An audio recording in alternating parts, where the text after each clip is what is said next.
Mes chers frères et sœurs, avant de sauter cette vidéo, écoutez-moi attentivement. Il y a des gens à l'église tous les dimanches, mais ils sont spirituellement vides. Ils prient, mais rien ne change. Ils croient, mais ils sont encore enchaînés par le péché. Pourquoi? Parce qu'ils ont une religion, mais qu'ils n'ont pas la puissance du Saint-Esprit. Et écoutez ceci, sans le Saint-Esprit, vous ne pouvez pas vivre saintement. Aujourd'hui, ce n'est pas seulement une vidéo, c'est une déclaration qui peut changer votre vie pour toujours. Restez avec moi et ne vous contentez pas d'écouter. Déclarez ceci avec foi. La Bible déclare dans Zacharie 4, verset 6, « Ce n'est pas par la force ni par la puissance, mais par mon esprit, dit l'Éternel des armées. » Ce n'est pas seulement un verset réconfortant, c'est une loi spirituelle. C'est Dieu lui-même qui vous dit, votre victoire sur le péché, votre transformation, votre sainteté ne viendront jamais de la seule force humaine. Permettez-moi de parler franchement. Vous ne pouvez pas vaincre le péché par la seule force de la volonté. Vous ne pouvez pas purifier votre cœur par la seule discipline. Vous ne pouvez pas devenir saint juste parce que vous le décidez. Pourquoi? Parce que le péché n'est pas seulement une action, c'est une puissance. Et l'effort humain ne peut pas dominer une servitude spirituelle. C'est pourquoi tant de croyants luttent, ils prient, mais retombent quand même. Ils jeûnent, mais luttent encore contre les mêmes habitudes. Ils promettent à Dieu, mais rompent ses promesses à nouveau. Ce n'est pas toujours parce qu'ils n'aiment pas Dieu, c'est parce qu'ils essaient de mener un combat spirituel avec une force naturelle. Le problème n'est pas votre désir de changer. Le problème vient de votre source d'alimentation. Écoutez attentivement. Dieu n'a jamais voulu que vous viviez une vie sainte par vos propres forces. C'est pourquoi il vous a donné le Saint-Esprit. Le Saint-Esprit n'est pas optionnel pour le croyant. Ce n'est pas un bonus pour les gens spirituels. Il est la seule puissance qui rend la sainteté possible. La Bible dit dans Romains 8, verset 13, « Car si vous vivez selon la chair, vous mourrez. Mais si par l'Esprit vous faites mourir les actions du corps, vous vivrez. » Remarquez ceci. Il ne dit pas que vous vaincrez le péché. Il dit que par l'Esprit, vous mettez à mort les œuvres du corps. Cela signifie, sans le Saint-Esprit, le péché continuera de régner. Mais avec le Saint-Esprit, le péché peut être crucifié. Le Saint-Esprit fait ce que votre effort ne peut pas faire. Il vous convainc quand vous êtes sur le point de tomber. Il vous donne la puissance de dire non au péché. Il change vos désirs de l'intérieur. Il vous fortifie quand la tentation arrive. Il produit la sainteté dans votre vie. C'est pourquoi Galates 5, verset 16 dit « Marchez selon l'Esprit, et vous n'accomplirez pas les désirs de la chair. » Pas essayer fort, moi plus fort, sois plus fort. Ne pas être plus fort. Marcher selon l'Esprit. La sainteté n'est pas produite par la pression, elle est produite par la présence. La présence du Saint-Esprit dans une vie abandonnée. Permettez-moi de vous emmener plus loin. Beaucoup de gens essaient de modifier leur comportement, mais Dieu veut transformer leur nature. Et la transformation ne vient pas de l'extérieur vers l'intérieur. Elle vient de l'intérieur vers l'extérieur par l'Esprit de Dieu. C'est pourquoi la religion sans le Saint-Esprit mène à la frustration. Elle vous donne des règles, mais pas de puissance. Elle vous dit ce qui est juste, mais ne peut pas vous aider à le faire. Mais quand le Saint-Esprit prend le contrôle, tout change. Votre esprit change. Vos désirs changent. Vos réactions changent. Votre appétit pour le péché commence à s'effondrer. C'est la vraie sainteté. Pas un comportement forcé, mais une transformation portée par l'esprit. Donc voici la question que vous devez vous poser. Essayez-vous de vivre saintement par l'effort ou par l'esprit? Parce que l'un mène à la frustration, tandis que l'autre mène à la vraie victoire. Premier point, vous n'êtes pas vide. La Bible dit, ne savez-vous pas que vous êtes le temple de Dieu et que l'Esprit de Dieu habite en vous? 1 Corinthiens 3, verset 16. Ce n'est pas une petite déclaration, c'est une vérité qui change la vie. Si vous êtes vraiment en Christ, vous n'êtes pas seulement une personne qui essaie de survivre au péché par des efforts humains. Vous n'êtes pas seulement de la chair qui lutte seule. Vous n'êtes pas un vase vide sans l'aide du ciel. Vous êtes le temple de Dieu. Cela signifie que Dieu ne veut pas être loin de vous. Il désire habiter en vous par son esprit. Réfléchissez à cela. Le Saint-Esprit n'est pas seulement une doctrine à étudier. Il est la présence et la puissance même de Dieu agissant au sein du croyant. Alors arrêtez de parler comme si vous étiez abandonné. Arrêtez de parler comme si la sainteté était impossible. Arrêtez de parler comme si le péché était plus fort que le Dieu qui vit en vous. Arrêtez de dire « Je suis faible, je ne peux pas changer. C'est juste comme ça que je suis. Je lutterai toujours. Je ne serai jamais libre. » Pourquoi? Parce que quand le Saint-Esprit habite une personne, elle n'est plus vide, impuissante ni sans pouvoir. Oui, votre chair est faible. Oui, vos émotions peuvent faillir. Oui, la tentation peut être forte. Mais l'Esprit de Dieu en vous est plus grand que votre faiblesse. Vous pouvez vous sentir brisé, mais vous n'êtes pas sans l'aide divine. Vous pouvez vous sentir fatigué, mais vous n'êtes pas sans force céleste. Vous pouvez vous sentir accablé, mais vous n'êtes pas sans pouvoir. Le problème de beaucoup de croyants n'est pas que Dieu ne leur ait donné aucune puissance. Le problème est qu'ils continuent à parler comme des gens impuissants, tout en portant la présence du Tout-Puissant en eux. Le Saint-Esprit donne la force d'obéir. Il donne la force de dire non au péché. Il donne la conviction quand vous dérivez. Il donne l'audace de défendre la vérité. Il donne la pureté, l'endurance, le discernement et la vie spirituelle.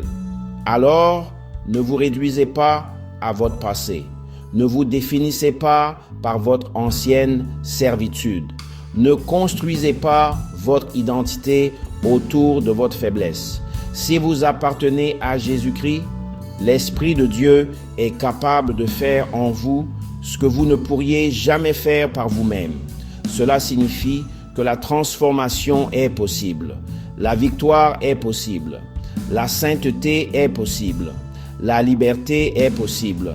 Pas parce que vous êtes fort en vous-même, mais parce que Dieu agit en vous. Vous n'êtes pas vide. Vous n'êtes pas abandonné. Vous n'êtes pas impuissant. Vous êtes un temple. Et là où l'Esprit de Dieu habite, le changement peut survenir. Deuxième point, le Saint-Esprit donne la puissance sur le péché.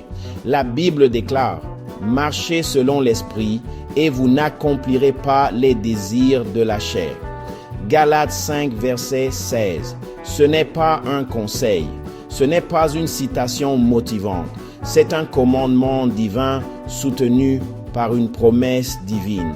Dieu ne dit pas « essayez de votre mieux ». Il dit « marchez selon l'Esprit et le péché perdra son pouvoir sur vous ». Le vrai problème, combattre dans la chair. Beaucoup de croyants sont épuisés, Ils prient, mais retombent quand même. Ils jeûnent, mais luttent encore. Ils font des promesses à Dieu et les rompent à nouveau. Pourquoi? Parce qu'ils essaient de vaincre un ennemi spirituel avec une force naturelle. La chair ne peut pas chasser la chair, car la chair convoite contre l'esprit, et l'esprit contre la chair, et ceux-ci sont opposés l'un à l'autre, de sorte que vous ne pouvez pas faire ce que vous voudriez. Galates 5, verset 17. Il y a une guerre en vous, et si vous ne marchez pas selon l'esprit, vous perdez déjà. Que signifie marcher selon l'esprit? Marcher selon l'esprit n'est pas un enthousiasme émotionnel. Ce n'est pas seulement dire des mots. C'est une reddition quotidienne, moment par moment, au contrôle du Saint-Esprit. Cela signifie vous abandonner vos pensées à Dieu. Vous crucifiez les désirs charnels au lieu de les nourrir. Vous obéissez rapidement quand l'Esprit vous convainc. Vous restez connecté par la prière, la parole et la sainteté. Marcher selon l'Esprit signifie que Dieu mène et vous suivez. Pourquoi les gens continuent à tomber dans le péché? Soyons honnêtes. Beaucoup de croyants veulent la victoire, mais ne veulent pas se rendre. Ils veulent la puissance, mais ils résistent à l'esprit. Ils veulent la liberté du péché, mais ils continuent à nourrir la chair. Regarder des choses qui polluent l'esprit, entretenir des conversations impies, ignorer la conviction, vivre une vie sans prière. Puis ils demandent « Pourquoi je continue à tomber ?» Parce que vous ne pouvez pas marcher dans la chair et espérer une victoire spirituelle. La puissance du Saint-Esprit. Le Saint-Esprit n'est pas faible, il n'est pas symbolique. C'est la puissance de Dieu qui vit au sein du croyant. Car si par l'Esprit vous faites mourir les actions du corps, vous vivrez. Romains 8, verset 13. Remarquez ceci, vous ne tuez pas le péché par la seule force de la volonté. Vous tuez le péché par l'Esprit. L'Esprit vous donne la puissance de dire non quand la tentation arrive, la force de résister à ce qui vous contrôlait autrefois, la conviction qui vous arrête avant que vous tombiez, le désir de sainteté qui remplace les envies charnelles. Ce n'est pas une modification de comportement, c'est une transformation surnaturelle. La sainteté n'est pas optionnelle, mais elle a une source. Oui, la sainteté est requise. Soyez saints, car je suis saint. 1 Pierre 1, verset 16. Mais voici la vérité que beaucoup manquent. Sainte. La sainteté est commandée, mais elle est aussi autorisée. Dieu ne commande jamais ce qu'il ne permet pas. Sans l'Esprit, vous luttez, vous vous efforcez, vous tombez avec l'Esprit, vous vaincrez, vous grandirez, vous marcherez en victoire. Le changement clé de la lutte à la rendition. La victoire sur le péché ne commence pas par essayer plus fort.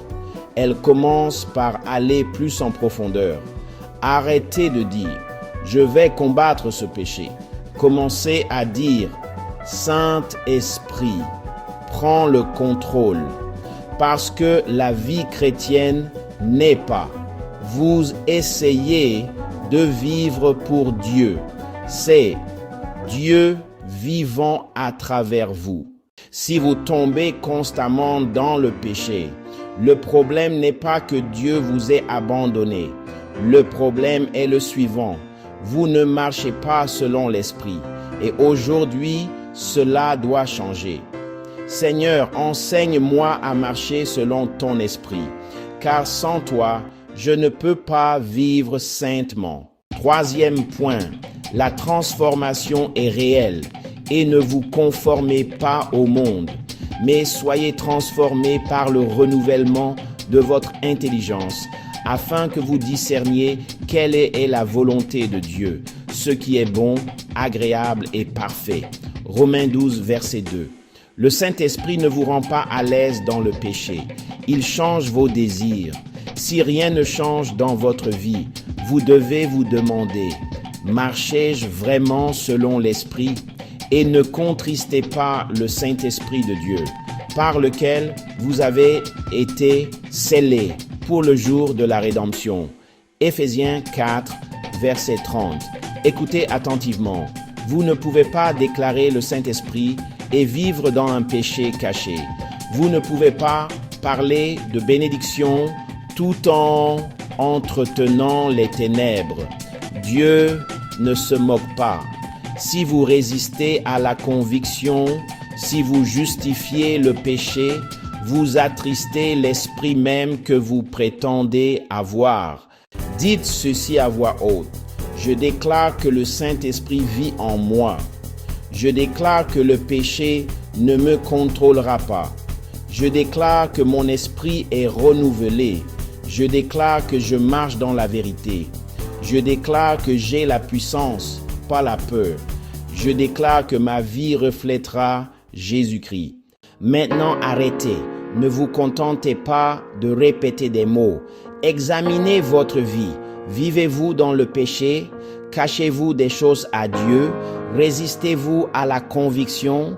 C'est votre moment. Repentez-vous. Tournez-vous loin du péché. Abandonnez-vous pleinement. Parce que le Saint-Esprit ne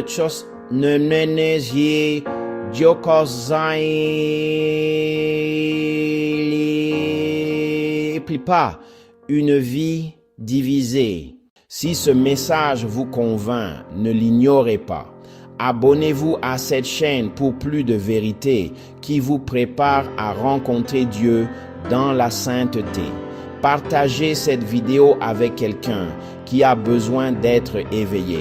Et écoutez, si vous êtes sérieux et que vous voulez aller plus loin dans cette vie de sainteté, j'ai écrit un livre intitulé « Soyez saints, car je suis saint ».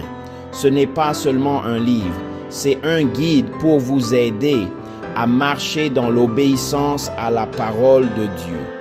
Vous le trouverez dans la description. Écrivez ceci dans les commentaires. Saint-Esprit, transforme ma vie complètement. Ou partagez honnêtement. Quelle est une chose que le Saint-Esprit vous convainc de changer aujourd'hui? Prière de clôture puissante. Dites cette prière de tout votre cœur. Père céleste, au nom puissant de Jésus, je viens devant toi humble, vidé de moi-même et désespéré pour toi. Seigneur, je rejette la religion vide. Je ne veux pas la forme sans la puissance. Je veux ton Saint-Esprit. Remplis-moi, ô Dieu.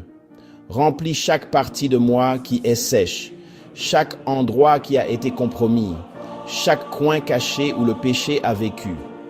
Sonde-moi, Seigneur, et purifie-moi. Ôte de moi tout ce qui ne te plaît pas. Saint-Esprit, prends le contrôle total. Pas une partie de ma vie.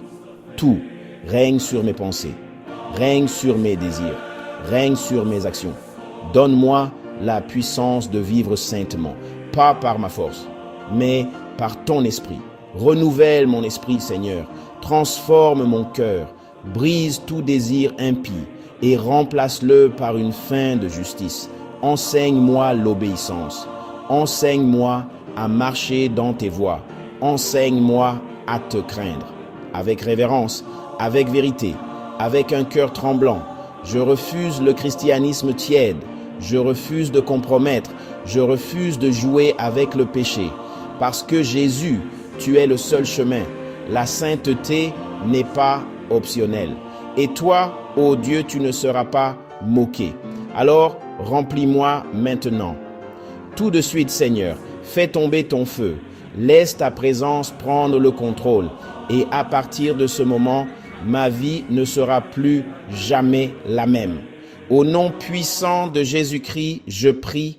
Amen. Merci d'avoir regardé et pour votre soutien. Que Dieu vous bénisse tous.